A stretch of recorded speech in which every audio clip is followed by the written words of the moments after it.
Good afternoon, everyone, and we'll jump right into it. So, David, if you're ready, let's start the questions.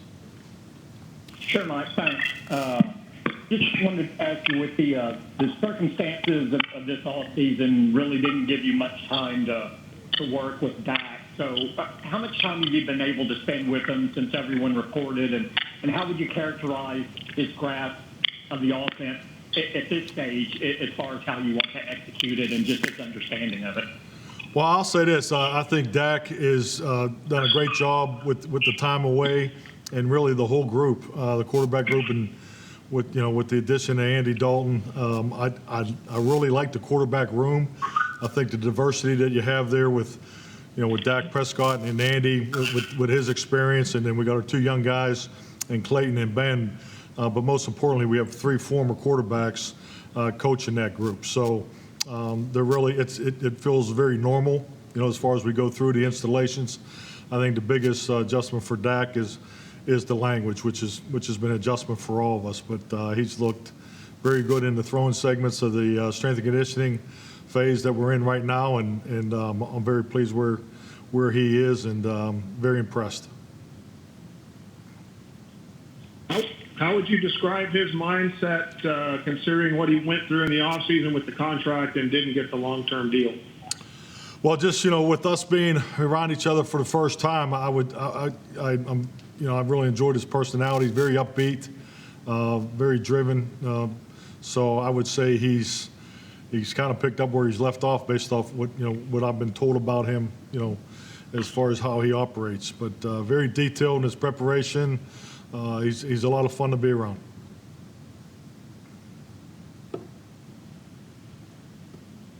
Mike, at the risk of getting too technical, what you just said about the language, one of the things you said in January was that you were going to try to learn their language instead of having them learn a new one.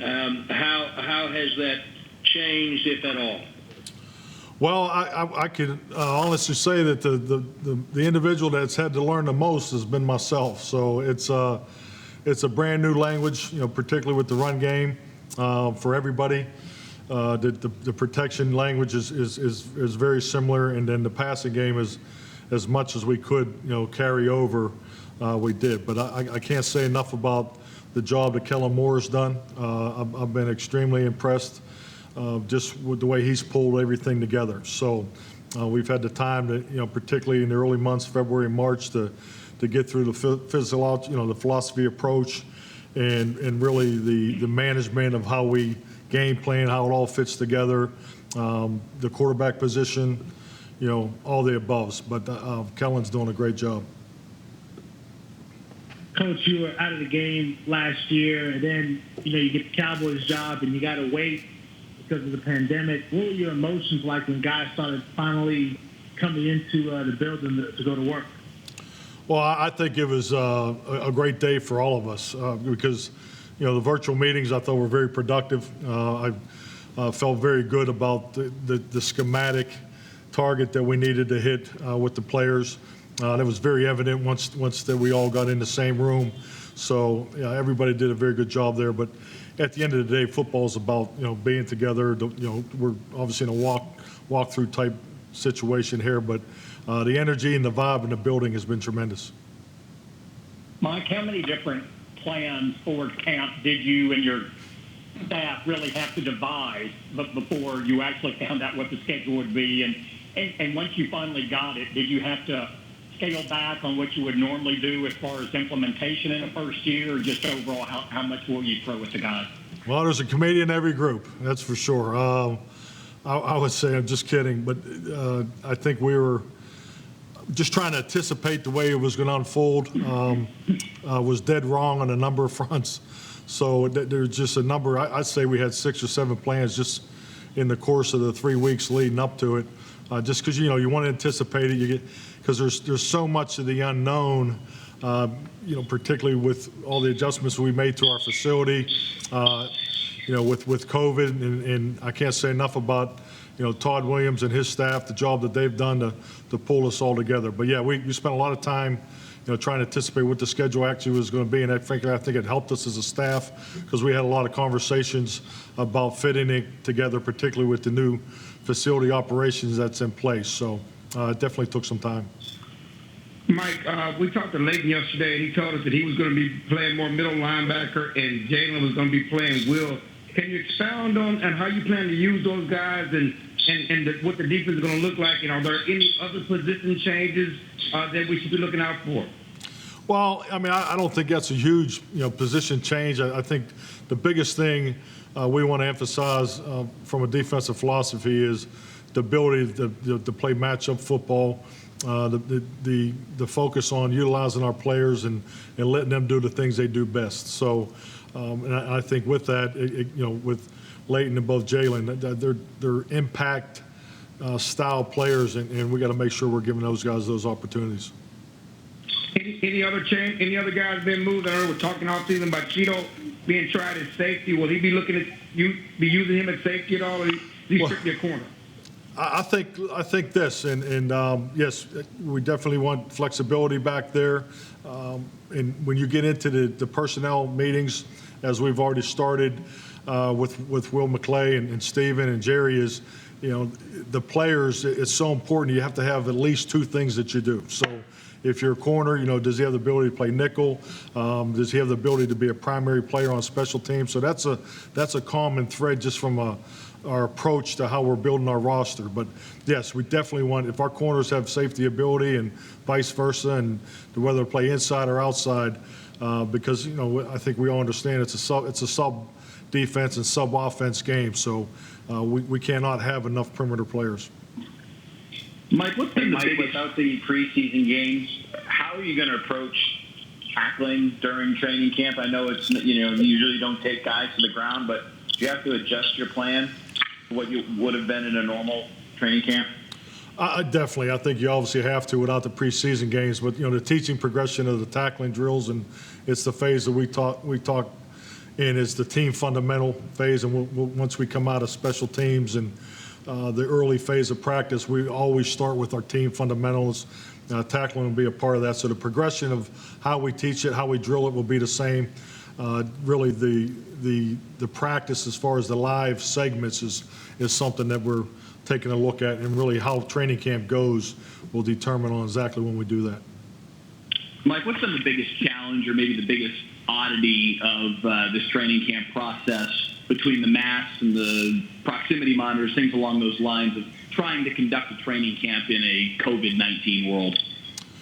Well, the changes I think are obvious. You've already stated them, but it really has gone very smooth. I'm very impressed with our players and our staffs and just the way everybody has.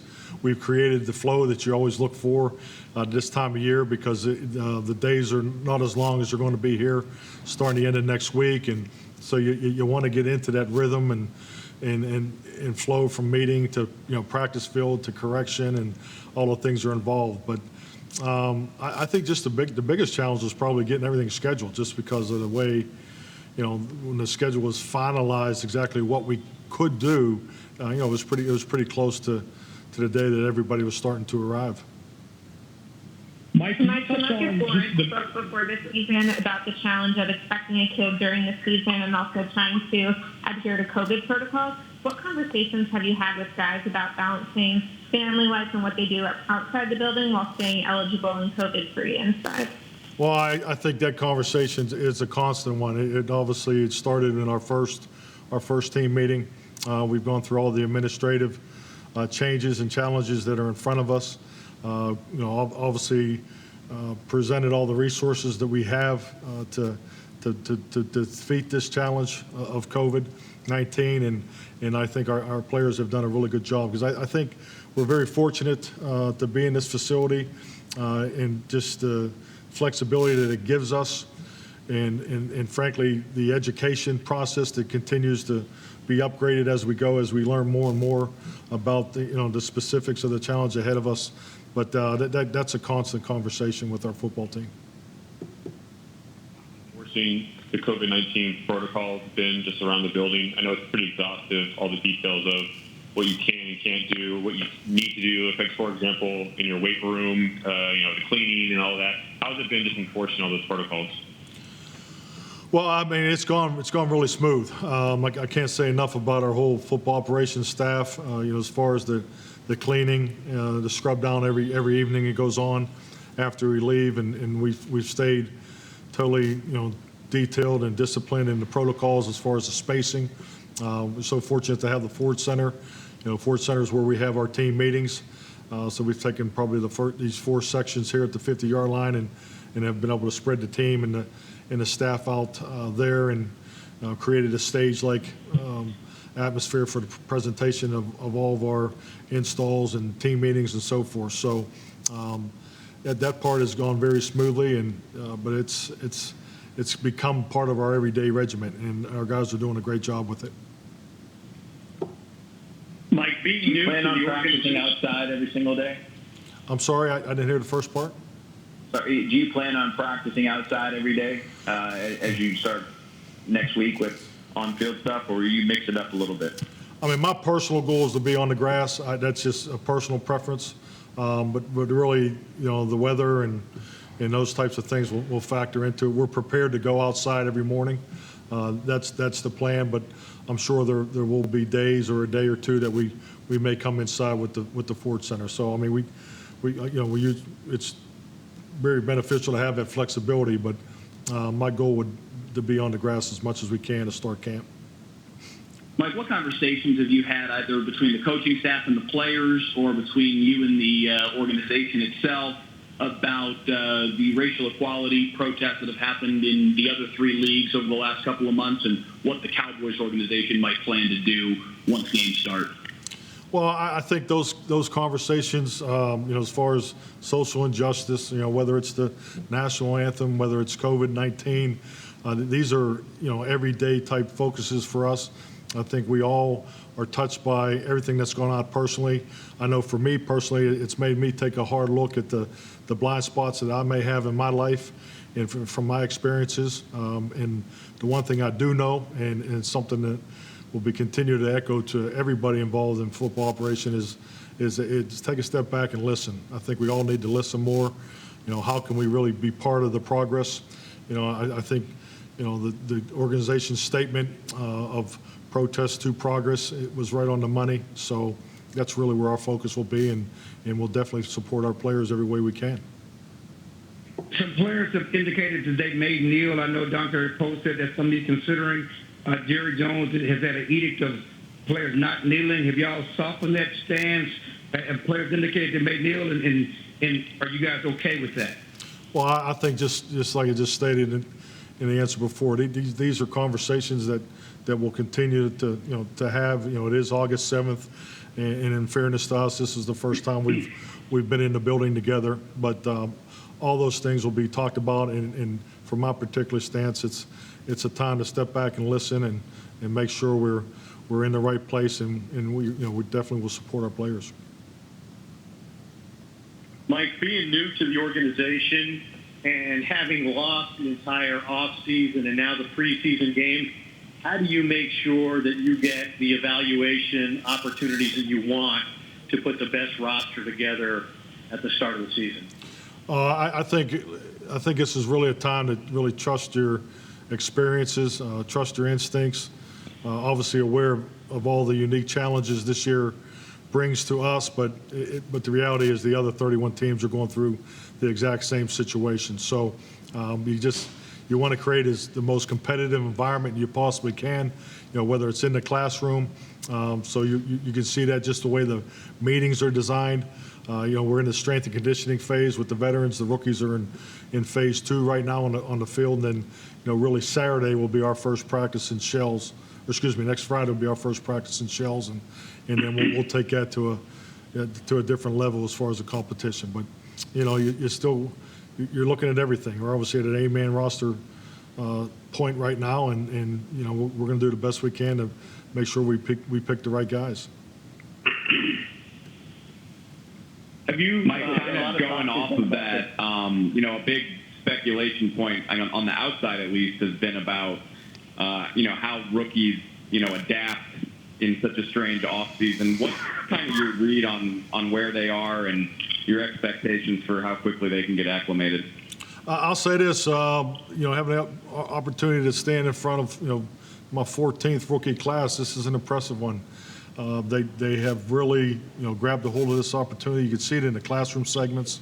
There's confidence throughout the group. I really like the way they bonded together when they were here. Pretty much the first week by themselves, and then we integrated the injured vendor group in there after the second day. But it's the biggest challenge is to make sure these guys get as much opportunity, and because we obviously know just the way this thing is set up, it's not a normal year. But it's a good class that has a lot of promise. Mike, we talked to Amari earlier in the week. He was talking about how the expectation is 3 1,000-yard receivers. You've had some really good trios, obviously, in Green Bay. But I'm wondering, is that possible when you have a runner like Zeke, that you can have those kind of numbers in the passing game when you still have a runner like Zeke? Well, I think the most important thing is I love the way he thinks, and I think you want Zeke to feel the same way, because at the end of the day, it's about ball distribution. I mean, that's always an emphasis. The ability to get the football spread around, because we're going to need all of our perimeter players when it comes to touches. So that's really where my focus is. Really, the way the games play out, and the performance and the execution of the players usually takes care of that. So, but yes, Zeke is a primary target, for us as far as him touching the football. So that will not change. Mike, have you guys talked much about sort of play calling contingencies with the staff? If a coaching staff member were to get infected and you had to kind of adjust with who's calling plays or any kind of duty, have those conversations been had, and what have they been like? Well, yes. I mean, we've had those conversations. I think you have to, look at everything with COVID-19 is with your eyes wide open. So, yes, there's a plan for pretty much, I think everything. So, but it's definitely something that we've been aware of now for a couple months, and we'll be ready if we get in that situation. Football has Mike, after not having the opportunity to be around your players for so many months, is there anything outside of football that you've done in specific to make sure that you have the opportunity to get to know them more in advance? Anything outside of football? Well, really just since being back in Dallas, it's been pretty much, all football. I mean, we're in that training camp mode. There are segments of time and really the opportunity based on the facility that we'd probably, we're going to entertain trying to do some non-football activities, group dynamic activities. So that's something that we're looking into. But really this particular time, because of all the time that we've lost, it's been all about football. With the NFL season beginning after Major League Baseball, there's an opportunity to learn from what's happening with that sports league. When you see Major League Baseball clubhouses, really, some of them have, had sweeping number of cases with COVID. Is that avoiding something like that? Obviously, is of paramount importance. How do you avoid that specifically with your quarterback room? Do you take any specific measures to ensure that you keep Dak and Andy apart from each other anymore, or how do you navigate avoiding that sort of an issue in your quarterback room? We've had that conversation, but I think you also you can look at it too from a pre-training camp phase. Then how you're going to handle the training camp phase, and then once you obviously get into the regular season. So we're talking through those things. Most important thing for all of us, in the quarterback room, is every classroom we have has the proper social distancing, and obviously the emphasis of wearing a mask and all the other protocol points of emphasis is really what we're doing right now. Mike, you've got a couple guys on PUP right now, Tyrone and Dontari. What's kind of the timetable with those guys with practice set in about a week or so? I can't really give you one, really, till we get on to next week. They're making progress. I know I know that the training staff feels very good about, the progress that they're making, but I definitely don't have a timetable for you right now. Do you have any timetable or indication from the league of when you may hear something on Randy Gregory? I have not heard anything on that, sorry. How would you characterize where you stand at fullback and following the decision by Jameis Alawala to opt out? I'm sorry, I didn't hear the first part of your question. How do you evaluate where you stand presently at fullback following the opt-out decision of Jameis Alawala? Well, I mean, I think it's like any year, frankly. I mean, the fullback position and tight end position is something that I've always kind of lumped together when you're building your schematic menu. So, because that's the adjustment you have to make in game week. So, that's no different than our thinking right now as far as we're in the training camp. So, the ability to play multiple positions, both at the fullback and tight end position, will give us what we need schematically. Thank you, guys. Mike, have any of your coaches, Last question. did they have the chance to opt out if they had wanted to during this process? I'm sorry, can you? Is everybody there? And, what are some teams having their coaches wear shields in meetings? Do they want to see facial expressions and things? Are you doing anything out with your coaches? And just curious about if they had the opportunity to opt out or if anybody had. Well, we talk every day. I think everybody has gone in this with a full commitment and clearly understands the challenges. As far as, shields versus masks, that's a personal preference. We're fortunate that we have all those resources here. Thank you. Have a great day.